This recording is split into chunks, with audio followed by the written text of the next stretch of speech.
Last month we celebrated Rounder Records for turning 50.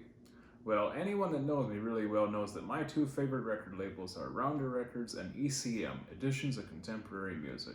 ECM turned 50 last year, but I wasn't doing vlogs last year. So, we're going to celebrate them today, retroactively. I'm going to give you my top 10 picks from their massive catalog. So if that sounds interesting to you, let's go.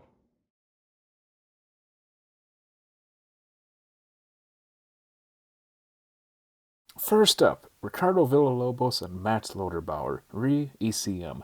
As soon as I learned about this project, I couldn't wait to hear it. The two artists here take a large assortment of samples, all from ECM releases, and then rework them electronically.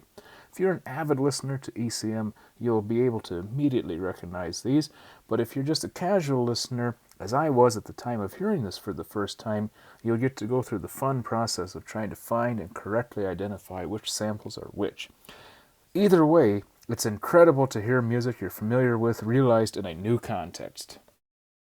Up next, the Art Ensemble of Chicago, Tribute to Lester. We've talked about this album in one of my previous videos, but truthfully, I could talk about it in every single video I ever do. This has some of the most intense improvising I've ever heard. Roscoe Mitchell is truly beyond words on this. An absolutely incredible recording. Up next, Miroslav Vitush, Music of Weather Report. ECM's main person, Manfred Eicher, is a big advocate for listening to an album from start to finish in one go, conceiving it as one work, not individual tracks. Even though this is his preference, I think some releases do work as both. You can either listen to a track or the entire album. This release, however, is one that finally showed me the true power of listening to an album from start to finish with no interruptions. I was absolutely mesmerized and was taken on such a journey. I listened to a few individual tracks later, and while they were still great, it didn't impact me the way that the project as a whole did. Next up, Tomas Stancrow, New York Quartet, Vyshwava. Maestro Stancrow has many albums on ECM, and the majority of them are as melancholic as the covers are, and he even admitted so himself. But this album stands out to me because while it has those moments of quiet, reflective, and at times melancholic music, it also has a lot of really frenzied, upbeat, and intense improvisation, especially from Stancrow himself. This could be in part to the specific musicians he's working with here, this time from New York instead of his European quartet. But no matter what the reason, it is truly one of my favorite recordings he has ever done. And lastly for this section, Nick Burch's Ronin, Stoa. Burch's music was another that I coincidentally discovered after seeing a blurb about his new album he had a few years ago in an email list. What I heard was so amazing that I quickly showed it to my roommate nearby, who also immediately loved it. Next, I looked up all of the previous ECM recordings from Burch. They are all absolutely stunning.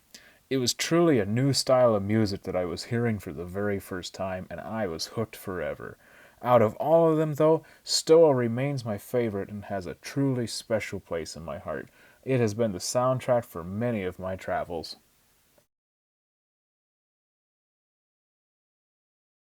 First up in this section is Patricia Kopachinskaya, Marcus Hinterhauser, Reto Bieri, performing the music of Galina Ustvolstraya, and I do apologize if I mispronounced any of those above names. This album opened me up to two new worlds. First, the world of violinist Patricia Kopachinskaya, and then second, the world of composer Galina Ustvolskaya, which led me to discover many more recordings from both, including others on ECM, but more importantly, the first time I turned this on, I discovered a compositional approach that I had been hearing in my head all along without having ever heard the music of Galina Ustvolskaya before. And when I heard her piece for the first time, that was truly a magical experience. Next up, John Potter, Secret History, the music of Josquin and Victoria.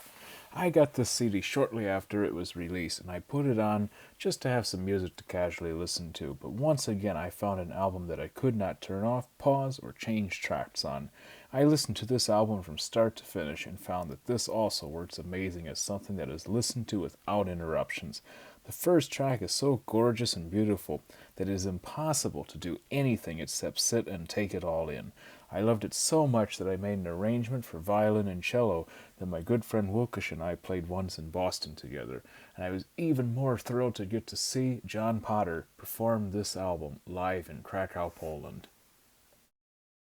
Up next, Meredith Monk, Impermanence. It was through ECM that I originally discovered Monk's work, and I am so happy that that happened. She writes stunning music that evokes both intense emotion and deep personal reflection. This album does that the most, I think, and it is truly one that has impacted me a ton. The title, already a clue of what's to come, is an album about the idea of our life. It's not permanent. Next up from Estonian composer Erki Satie is the album Strata. I discovered this album at truly the most perfect time possible. I was taking an orchestration class at Berkeley, and this album is truly a masterclass in modern orchestration. I think that Ture is by far the best orchestrator working right now. He has a total mastery of timbres that no one else has, and when you listen to the title track on this CD, the sounds are unbelievably new and unfamiliar. But it's not a new instrument. It's just his brilliant blending of instruments. This CD taught me everything that my class did not. I quickly sought out every other album from Ture on ECM and discovered one of the greatest composers of our time. We will close this video today with one of the greatest albums I have ever listened to, and that is Jan Garbarek and the Hilliard Ensemble's Officium. This is certainly one of ECM's most controversial albums, especially for classical purists, but it's also one of their most commercially successful releases as well. It is a certified gold record and has sold well over 1.5 million copies. The music police get quite nervous, though, when a medieval and Renaissance vocal ensemble meets up with an improvising saxophonist. But for me, the result was incredible and truly divine. The music on this is astonishingly beautiful and is one of the most captivating blends of music I have ever heard. This was the album that introduced me to both of these artists in the first place, and since then I have been listening to their work constantly. I cannot recommend this album more. Please go listen to it. I hope you enjoyed this look at 10 of my favorite releases from the iconic record label ECM.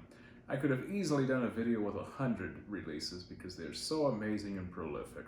If you ever need any more titles to look up or any more listening suggestions from ECM, I'll happily supply you with a few more titles. But I'm more interested in your favorites, so if you have a favorite artist or an album from ECM, let us all know in the comments. And until next week, let's keep sharing music with each other. See you then.